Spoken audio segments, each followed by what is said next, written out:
تیری عظمتوں سے ہوں بے خبر، یہ میری نظر کا قصور ہے۔ اعوذ باللہ من الشیطان الرجیم، بسم اللہ الرحمن الرحیم۔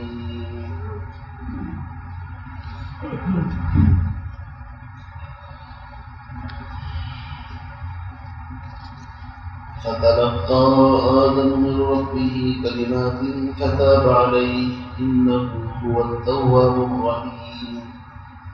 قلنا اهبطوا منها جميعا فإما يأتينكم مني هدى فمن تبع هداي فلا خوف عليهم ولا هم يحزنون، والذين كفروا وكذبوا بآياتنا أولئك أصحاب النار هم فيها خالدون۔ صدق الله العظيم۔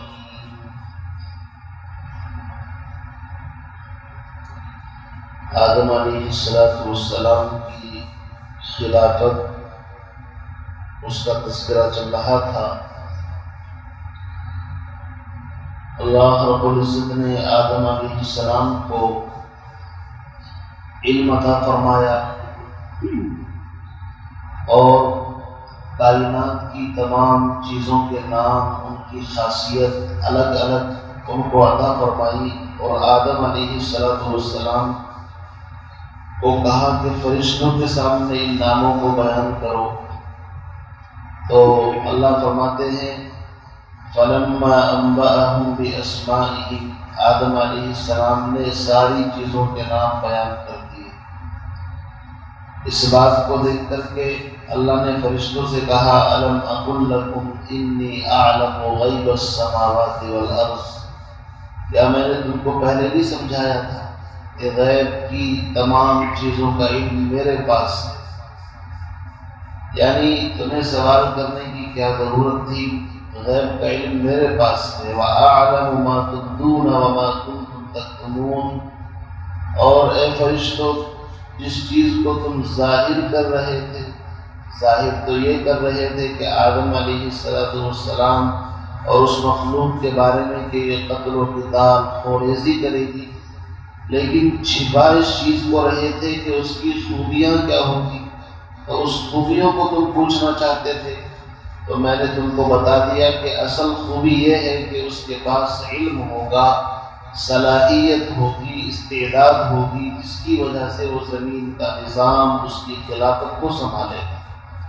وَأَعْلَمُ مَا تُبْدُونَ وَمَا كُنتُمْ تَكْتُمُونَ۔ اس کے بعد اللہ رب العزت نے فرشتوں کو سجدہ کرنے کا حکم دیا۔ سارے کے سارے فرشتے سجدے کے اندر چلے گئے سوائے ابلیس کے۔ بعض روایات کے اندر آتا ہے کہ سب سے پہلے سجدہ حضرت اسرافیل علیہ السلام، جو ایک فرشتے ہیں جو اپنے منہ کے اندر سور لیے ہوئے ہیں، اللہ کے حکم کے منتظر ہیں، سب سے پہلے اسرافیل سجدے کے اندر گئے۔ اللہ رب العزت نے ان کو یہ احساس، یہ فضیلت، یہ عظمت عطا فرمائی کہ پورا کا پورا قرآن ان کی پیشانی کے اوپر لکھا ہوا ہے۔ یہ ان کے اس سجدے کی برکت ہے کہ جو انہوں نے سجدے کے اندر پہل کی۔ اسی لیے روایت میں آتا ہے کہ جب آدم علیہ السلام کی اولاد میں سے کوئی سجدے کی آیت قرآن پاک میں 14 جگہ پر سجدہ ہے نا، جب آیت سجدہ آتی ہے، آدم کی اولاد سجدہ کرتی ہے، تو ابلیس کو رونا آتا ہے کہ ہائے میری ہلاکت، آدم کی اولاد کو سجدے کا حکم ملا، اس نے سجدہ کر لیا، اور میری کمبختی دیکھو کہ مجھے سجدے کا حکم ہوا، میں اکڑ گیا۔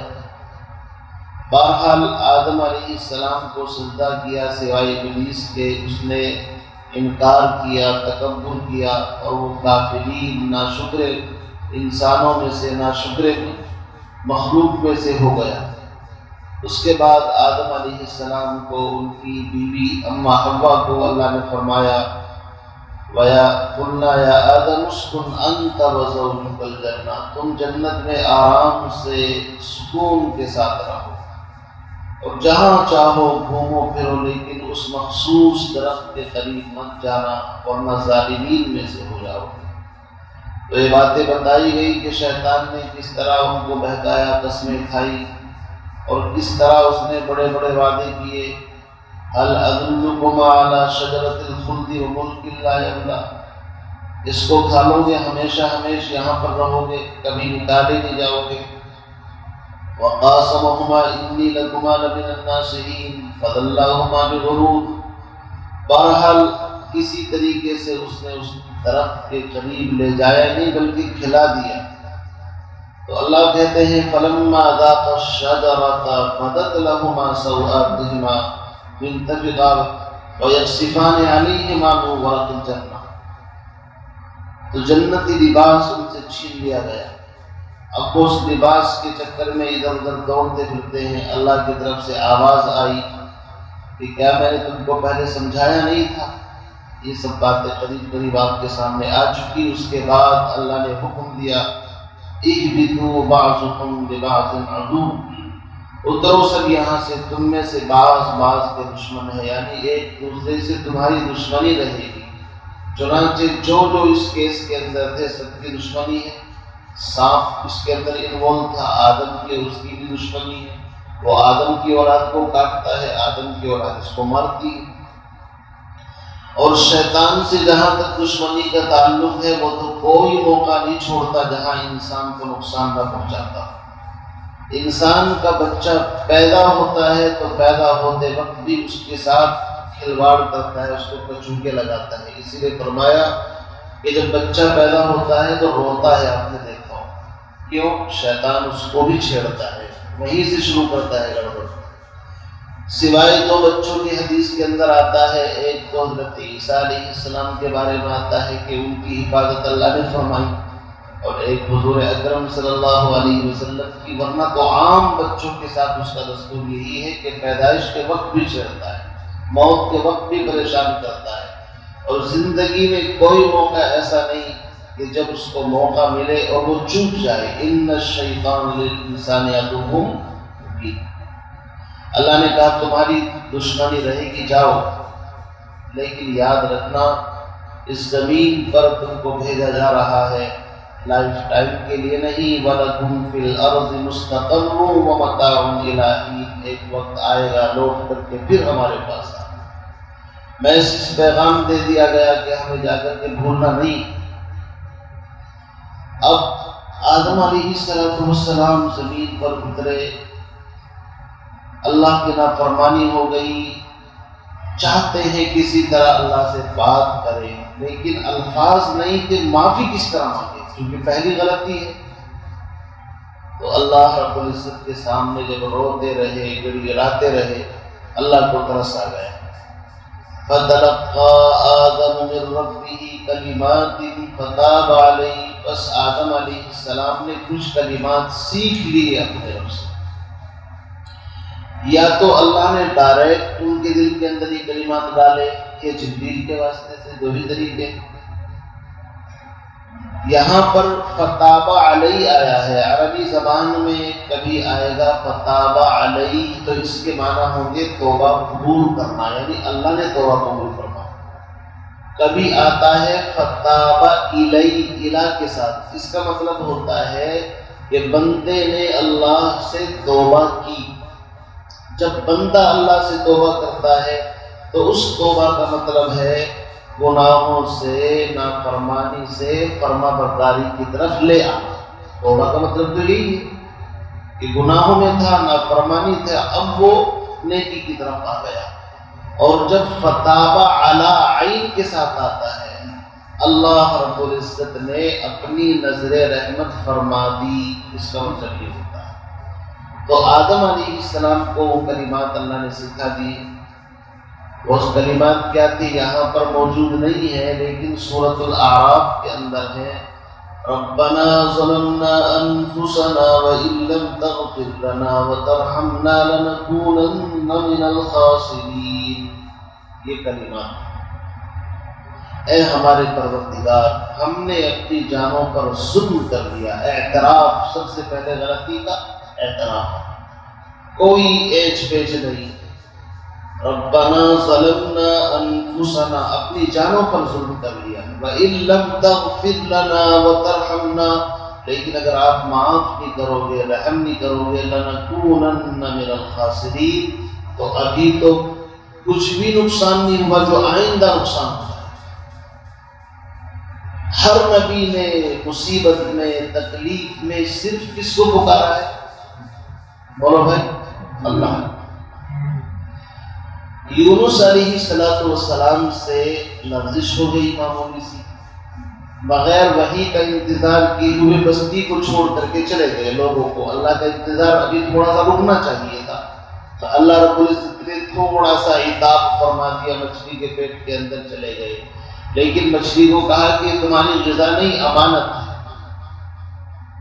اب وہاں جا کر کے پریشان، اللہ نے ان کو کلمات سکھائے، لا الہ الا انت سبحانک انی کنت من الظالمین۔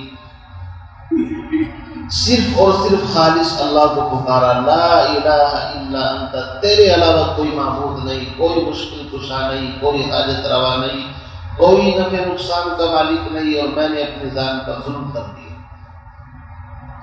اسی طریقے سے آپ قرآن پاک پڑھتے جائیے، حضرت موسیٰ علیہ نبینا علیہ السلام کے ہاتھ سے ایک ٹڈی کا قتل ہو گیا تھا۔ لمبا واقعہ میں جانا نہیں چاہتا اس کی تفصیل میں۔ موسیٰ علیہ السلام کی یہاں پرورش ہوئی تھی نا، تو موسیٰ علیہ السلام دیکھتے تھے میری قوم پر ظلم ہے، اور موسیٰ کا تو اللہ نے پیدا ہی اس لیے کیا تھا بنی اسرائیل کو ظلم سے نجات دینے کے لیے۔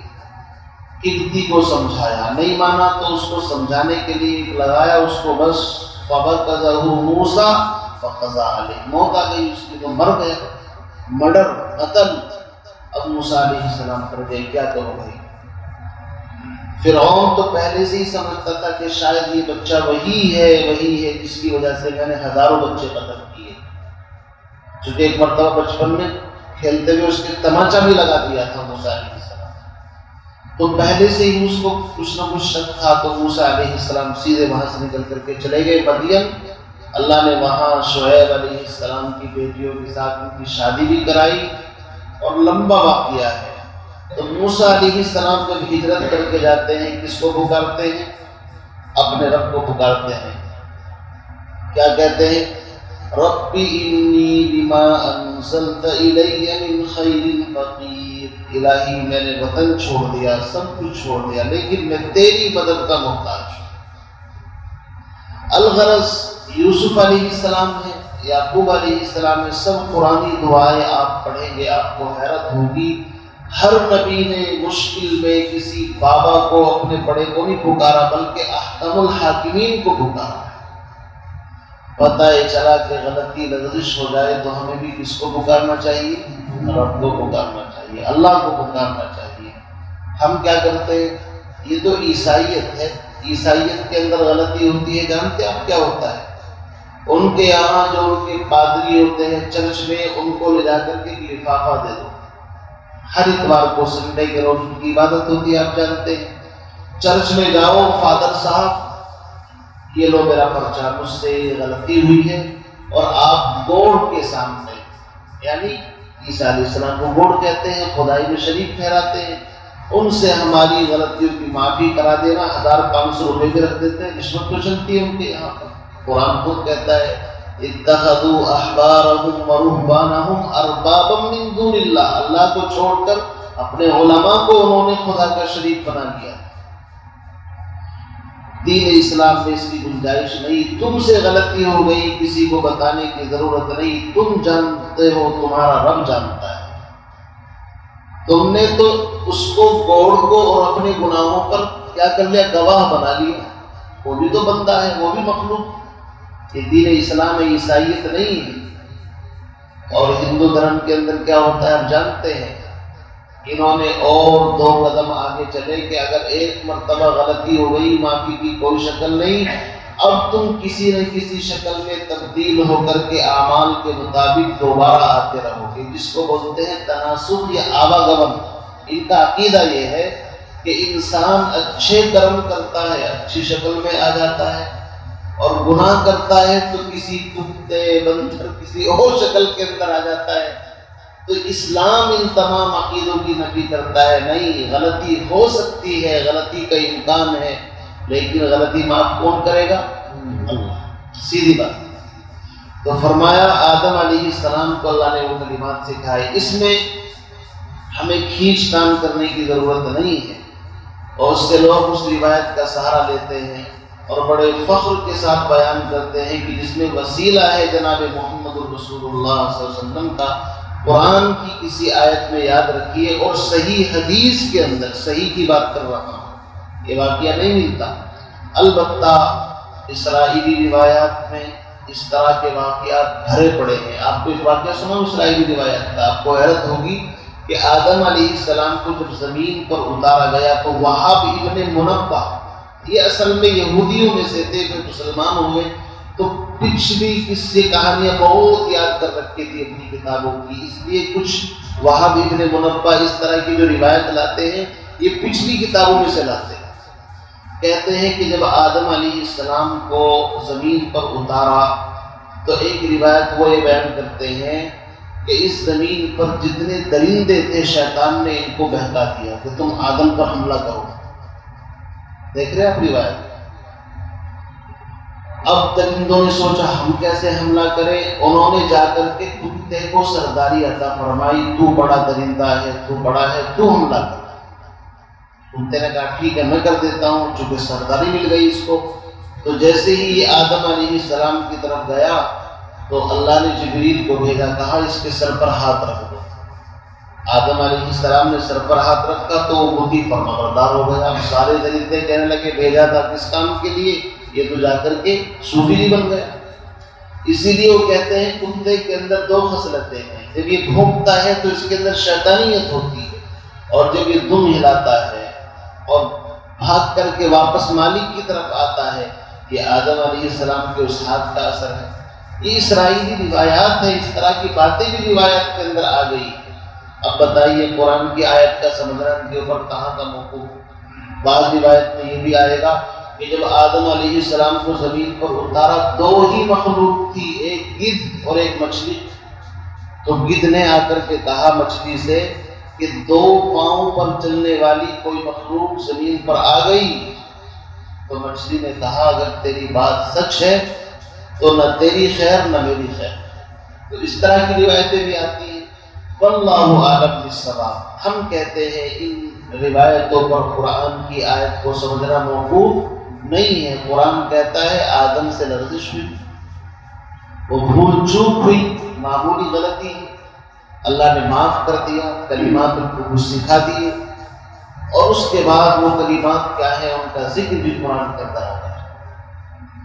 اس لیے ادھر ادھر بھاگنے کی ضرورت نہیں۔ القرآن یفسر بعضہ بعضا، قرآن کا بعض کی تفسیر خود کر دیتا ہے۔ ایک بات قرآن میں اجمالاً آئی ہے، دوسری جگہ پر اللہ اس کی تفسیر خود بخود بیان فرما دیتے ہیں۔ تو قرآن کی تفسیر کا سب سے پہلا اصول یہ ہے کہ خود قرآن ہی اس بات کو نقل کر دے، اس سے بہتر تفسیر نہیں ہوتی۔ یا دوسری شکل یہ ہوتی ہے کہ آقا نامدار محمد رسول اللہ اپنی زبان مبارک سے فرماتے اس آیت کا مفہوم یہ ہے، یہ سب سے بیسٹ تفسیر ہے۔ تو سب سے پہلا ماخذ اور منبع اللہ کا قرآن ہے۔ فرماتے ہیں اب اس کے بعد ان کی توبہ قبول فرما لی، انہ هو التواب الرحیم، اللہ کا نام تواب ہے، وہ بہت زیادہ توبہ قبول کرنے والا بڑا رحیم ہے۔ اب دوبارہ پھر حکم دیا قلنا اهبطوا منها جميعا، تم سب کے سب یہاں سے نیچے جاؤ۔ اچھا اس سے بات سمجھ میں آ رہی ہے کہ جنت نیچے تو ہے نہیں بھائی، اوپر ہی کہیں ہے، اوپر سے نیچے کا ذکر آ رہا ہے۔ بعض روایت میں آتا ہے کہ جہنم زمین کے اندر ہے، اور جو سمندر ہے، سمندر کے دائیں بائیں آپ نے دیکھا ہوگا کہ بڑی گرمی ہوتی ہے، اسی لیے اللہ کے نبی نے فرمایا کہ سمندر کا سفر بغیر وجہ کے نہیں کرنا چاہیے۔ ہاں حج کا سفر ہے، تجارت کا سفر ہے، یا کسی اور ضرورت سے سفر کرنا ہے تو کرو، ورنہ خام خواہ بحری سفر کی اجازت نہیں ہے۔ آج کل لوگوں نے پکنک اور یہ منانے کا رواج سمندروں کے اندر نکال دیا جا کر کے، کیونکہ فطرت کے خلاف چلنا ہے۔ فرمایا کہ قیامت کے دن یہ سارے کے سارے سمندر خشک ہو جائیں گے۔ جب ان کو خشک کیا جائے گا تو سب جہنم میں جائیں گے، سب کے سب ختم، اور وہیں پر جہنم ہے۔ بعض روایت میں یہ بھی آتا ہے، اور جنت آسمانوں کے اوپر ہے۔ واللہ عالم بالصواب۔ تو آدم علیہ السلام کو دوبارہ حکم ہو رہا ہے۔ دوبارہ حکم کیوں؟ بعض فرماتے ہیں کہ پہلا حکم تھا نافرمانی اور عتاب کی وجہ سے، غصے کی وجہ سے جاؤ یہاں سے، لیکن جب معافی تلافی ہو گئی تو اب جس مقصد کے لیے پیدا کیا تھا اس مقصد کو پورا کرنا ہے۔ زمین پر جاؤ، تم کو خلافت ملے گی۔ تو دوسری مرتبہ حکم کس لیے ہے؟ نافرمانی کے لیے نہیں، بلکہ فرما برداری کے لیے۔ بعض مفسرین فرماتے ہیں کہ پہلا حکم جنت سے نکال کر کے آسمان دنیا پر ٹھہر گئے تھے، پہلے آسمان پر، ابھی زمین پہ نہیں اترے تھے۔ اور یہ جو دوسرا آرڈر دیا ہے قُلْنَا اهْبِطُوا مِنْهَا جَمِيعًا، یہ اب پہلے آسمان سے اب زمین پر بھیجنے کا حکم ہے۔ لیکن جو بھی حکم ہو، بہرحال ان کو زمین پر بھیجا گیا۔ فرمایا کہ تم کو زمین پر بھیج کر کے بالکل اندھیرے میں نہیں چھوڑوں گا، بلکہ آسمان سے نبوت کا، رسالت کا اور آسمانی علوم یعنی آسمانی کتابوں کا سلسلہ برابر جاری رہے گا۔ یہ بڑی بات ہے۔ پتہ چلا کہ نبوت خالص وہابی چیز ہے، اللہ جس کو چاہے عطا فرمائے۔ انسان اپنی محنت سے نبی نہیں بن سکتا۔ اگر محنت سے نبوت ملتی تو دنیا میں لوگ ایک سے ایک محنت مجاہدے والے گزرتے ہیں، وہ نبی بن جاتے ہیں۔ لیکن اللہ کہتا ہے اللہ یعلم حیث یجعل رسالتہ، اللہ جانتے ہیں نبوت اس کو کس کو دے گی۔ اللہ یصطفی من الملائکۃ رسلا ومن الناس۔ تو فرمایا فَإِمَّا يَأْتِيَنَّكُم مِّنِّي هُدًى، بس جب تمہارے پاس میری طرف سے ہدایت آئے، یعنی وحی الہی، نبی آئے یا نبی کی شکل میں اس کا کوئی نائب آئے یا آسمانی کتاب آئے، ہدایت سے ساری چیزیں مراد ہیں۔